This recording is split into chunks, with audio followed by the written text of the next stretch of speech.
Alright, so the first thing it asks you to do is find the velocity function. You find that just by doing the derivative of position. So all this should have been was a negative 32t. That's all it asked you for part A. Part B, it wanted average velocity. So velocity average should have been, you need to do s of 2 minus s of 1 over 2 minus 1. S of 2 was what? 1298. 1298, and this one, and the second one was 1346 over 1, so it should have been negative 48 feet per second. So it's recording.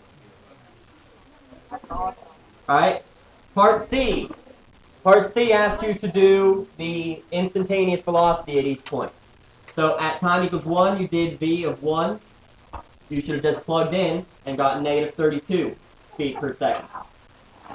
Velocity at 2 then was negative 64 feet per second.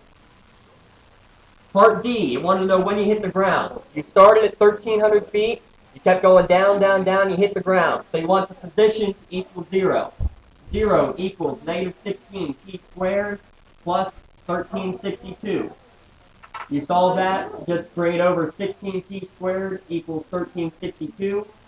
That means that t squared equals whatever that division was. 1362 over 16, which was like 85 point something.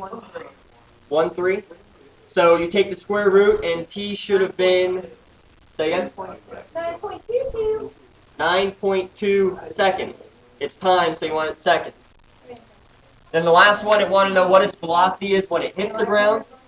You know when it hits the ground now. So velocity at that time, you're just going to plug it right into the velocity function. So negative 32 times 9.2. So your final velocity should be negative 294, 295, something like that, depending on where you round it. And that's feet per second.